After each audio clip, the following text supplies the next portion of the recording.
Oh yeah, sexy biscuits. Nice. Long boys blues, 1975. YouTubers on the rise. Reviewing games late at night and sometimes friends. But Long boys blues, 1975.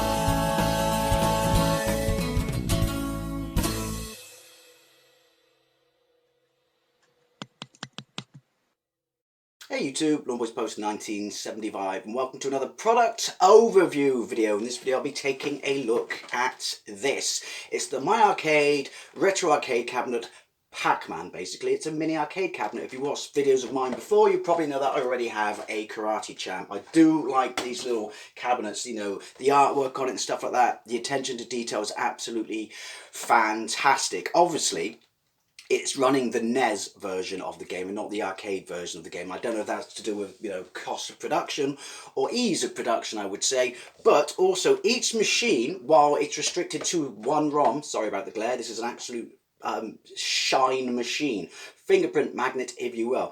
So I guess again, because of cost of production, the chip in this actually contains all the games that are across the entire My Arcade range, and there is a mod out there and there are videos on YouTube telling you how to do it, so you can access them all by selecting the title at the start when you power up the machine. That's kind of cool. I'm going to leave mine factory standard because I really do like the way these look, and I'd rather build up expensive, I guess. I would rather build up the full collection of cabinets because I actually have a lot of mini arcade cabinets, and it's kind of cool to make your own mini arcade. What with there being very few arcades out there in the wild these days. So obviously it's Pac-Man Yellow. Pac-Man was released in the arcades in the 1980s. An absolute groundbreaking, phenomenal success of an arcade machine, whereas you play Pac-Man and you have to fight the ghosts Inky, Blinky, Pinky and Clyde by connecting a number of dots and power pills. I don't know why I'm explaining Pac-Man to you, but obviously I'm pretty sure you're all familiar with it. It was so successful that if you in 1980, if someone told you that Pac-Man, the level of merchandise available for Pac-Man because of its popularity would rival that of some then TV shows and movies, it was absolutely insane. You name it, it was probably out there with the Pac-Man logo on. And obviously, there was a board game as well. I do remember the board game. I would love one of those. I was obsessed with it as a kid because my friend had it. It was just a physical board game with a Pac-Man, 3D Pac-Man that could collect the dots. That was insane, you know, and obviously turn-based with ghosts. That was absolutely insane. But yeah, Pac-Man, you know, and it influenced the cartoon as well, didn't it? Pac-Man influenced the cartoon that was on Saturday mornings in this country with the Pac family. And once again, each episode was inspired, well, by getting power pills and eating the undead.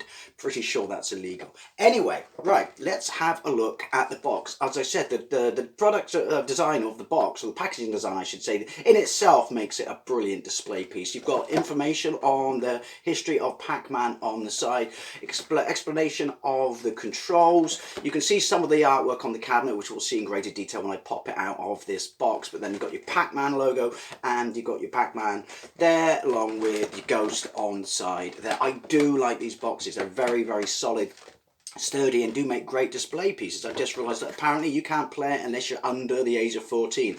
I guess eating the undead is inappropriate for minors. But what does it say on the side of it? In Pac-Man history, collect all the Pac dots and fruits, but watch out for Blinky, Pinky, Inky and Clyde. I've never seen them listed in that order. Watch out, they're out to get gamers' most iconic character, Pac-Man. Trademark. Originally released in 1980, Pac-Man is often regarded as one of the most famous arcade games and is a staple in arcades across the world. I don't know how many arcades there are around anymore, and I certainly haven't seen a Pac-Man machine. But my memories of Pac-Man as a kid was when we used to go on holiday to Blue Anchor Bay. I've talked about this place, you know, at length in many videos because it was the first place I experienced arcades, and I absolutely love it and have fond memories of it. But there was a pub there that we would visit some nights and sit in the beer garden. Obviously we were kids, so I don't think we actually had anything stronger than a shandy. I would have been 5 in 1980. Excuse me. And they actually, had a kids' room in there, or family room as it's called then. But they obviously, lots of pubs didn't have those. But this was good because they did, and they had a couple of arcades. I remember Space Invader was in there, and they had cocktail cabinets, those fantastic glass tables, and yeah. Amazing Pac-Man, and we used to sit there, and our parents would sometimes give us 10p's, and let us have goes on it. We absolutely sucked, but I miss those days. Sat there with your drink on top of the cabinet that you're actually playing. Amazing. But that's my first experience of Pac-Man, playing it in the arcades. And then later on I had a version on the Spectrum, because you've got to remember back then on the 8-bit micros in this country, copyright law was... What was copyright law? There were many, many knockoffs of many, many arcade machines. And we had a version of Pac-Man that was called Gobble a Ghost. When you say it that way, it sounds even worse than eating the undead, if you know what I mean. But yeah, and that was my first home version of Pac-Man. Along the years, many, many, many different versions of it, I've come into me being able to play via MAME and things like that. But, I mean, I would love a cocktail cab. Anyway, so one of my subscribers knows I have a massive soft spot for Pac-Man, so they sent me this mini cabinet. So let's get into it. I love the fact as well that each of these boxes is color-coded towards the actual, character or game it's based on, obviously. This being yellow because of Pac-Man. How do you open it? These things come... I've cut all the plastic strips and stuff like that. This thing is sealed up like a mad bastard. I forgot. Look, I just didn't realise that you got Pac-Man up there and it goes in some fruit. Yeah, because you collected fruit in it. So even back then it was reminding us kids of the importance of one of your 5 a day. Right, so you do get instructions, which I guess you could argue is a tad overkill. Microplayer Retro Arcade. Look at it. I guess that's multiple languages, but I mean, it's a nice attention to detail. I mean, when I said it's over the top, I guess I should complain about it, because how many things these days actually give you instructions? Not a bloody lot. So we also get Microplayer Collectibles Arcade Series. So is it going to show... Oh, it's going to show us how many cabinets there are. I didn't actually get this in my previous cabinet Karate Champ. So that's kind of cool. So yeah, so each one of those basically, each one of these cabinets here will have the entire run of games on them, and obviously it's basically NES versions of the game, which I can live with, because I like to think that the NES must be more than capable of doing an arcade perfect port of Pac-Man. These things are so well packaged, honestly. I do like it when they really make an effort, not just on the outside of the box, but on the inside. So let's pull the cabinets out. There's not a lot of weight to it, to be fair, but it is such a nice looking little cabinet. So you have the Pac-Man. Since I only ever saw a cocktail cabinet in the arcades, I don't even know what the marquees and that were like on Pac-Man. But look, this looks lovely. This is a sticker protecting the screen. I will have to take that off. You get your Ghost and Pac-Man on the side, rinse and repeat it on that side, and obviously you get a joystick which you can unscrew and use it as a D-pad. But I imagine trying to play Pac-Man with a D-pad is asking for trouble. I will definitely keep the joystick on. Also keep it on because I don't want to lose it. But so you have decorations on the actual panel itself. I brought screwdrivers up, but won't be needing them. I do like it when they don't put that annoying little screw thing to stop it, your batteries falling out, because I don't know about you or how rough you treat your mini arcade cabinets. That seems a tad overkill to me. Right, so let's get the sticker off.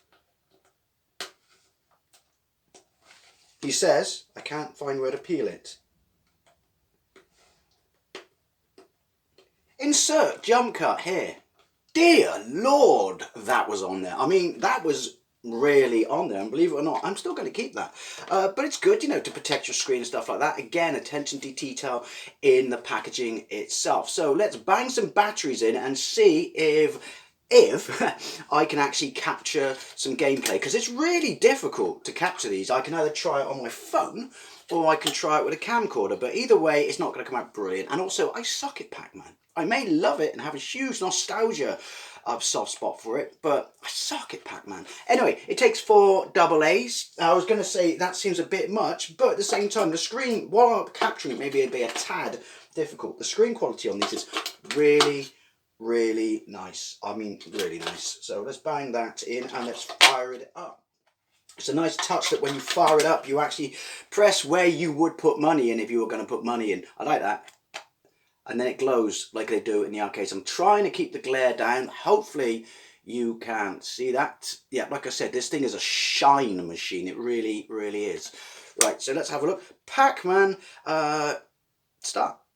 Character list, there you go. I've moved to list of characters. So it is the NES version, but as I said, I would like to think that the NES version must be pretty much bang on arcade perfect. If it's not, by all means, correct me, but it's certainly going to be more accurate than Gobble a Ghost. If anyone remembers Gobble a Ghost on the Spectrum, leave a comment down below. So we then just press start. Is there sound? Select is reset then. So nope, sounds default. There is no volume switch. Obviously, I'm going to get killed now, but oh, there's certain arcade machines that as soon as you hear the sound effects, that it's just they're just instantly recognisable. Right, so give me a second. I'm going to try and capture some footage of this. Right, apologies about the quality of the image, but it's like I said, it's really difficult to capture this. But let's give it a go, and also it might be quite loud, but I suck at it. But that is, see, that to me looks absolutely bang on the arcade. Okay, Power Pill. Now, obviously, it's all about high scores, but what I used to use Power Pills for when I was a kid was a get out of jail free card. Told this so many times. Get out of jail free card. So if I'm in trouble, then that's when I eat a Power Pill. And then use it as an excuse to, hang on a minute, as an excuse to collect the rest of the dots while being totally, invulnerable. I never said I was a good Pac-Man player. Yoink! Look at that. Yoink, yoink. Played really well, you know, for such a small joystick. I don't know why I avoided him then. Told you I wasn't a very good Pac-Man player. Such a small joystick. Ooh. Look at that. Yeah, for such a small joystick, it's actually really, really responsive. Who knew? Get that one. Oh, it's not that it's unresponsive, because it really isn't. It's the fact that it's a tad small to see what dots you've missed. Balls! Come on, there we go. Level 1 complete. Already I've got further than I ever did as a kid. Right. This is really, really, really, really cool. I've never played the NES version of Pac-Man before. True story, I actually have a physical copy of the Atari 2600 version of Pac-Man. It's not as bad as people say it is. I mean, it's not brilliant, but you know what I mean. And it's certainly not Miss Pac-Man on the 2600, which is awesome sauce. But yeah, you know when you hear people mass complaining about stuff in the media and things like that, take it with a pinch of salt. Get some of that in your life. Well, you know, I wonder how hygienic it is to eat the dead in this world. Balls penned in like a mad bastard. The undead, their strategy is excellent. Right, so there you go. Like I said, that's already further than I ever got in the arcades as a kid. We'll just clear this stage, and then I will round up. So does that mean that's a sarcophagus in the middle of the screen? Yoink. There we go. Come on, run, run, run, Forrest. No! And there's another dot, I just realised. Uphill. Basically, Pac-Man's got a huge drug problem. Right, come on. Yoink! Right, so there you go. The My Arcade Retro Arcade Mini Pac-Man cabinet. Hopefully my gameplay then and the capture of it does the machine, you know, the justice it deserves, because seriously, for such a small joystick, it plays really, really, really well. The only problem with it is I was never any good at playing Pac-Man, and it is an NES version, but yeah, to my mind and eyes, that's absolutely arcade perfect. I might have to fire up Pac-Man later on MAME. I don't think I've ever done a gameplay of the MAME version of Pac-Man, so that might be a video I'll make at some point. But yeah, these things really aren't expensive, but the attention to detail and the build quality itself is really, really, really nice. I do recommend these. I really, really do. And yes, as I said, if you want to mod it, you can mod it and have access to all the games available on it, but then that kind of defeats the purpose of owning these little cabinets and completing or making a mini arcade of your own, I should say. So as always, I would love to know what you think, especially your memories of Pac-Man. And yeah, I really do thoroughly recommend these mini arcade cabinets. As always, thank you very much for watching, and I'll see you later.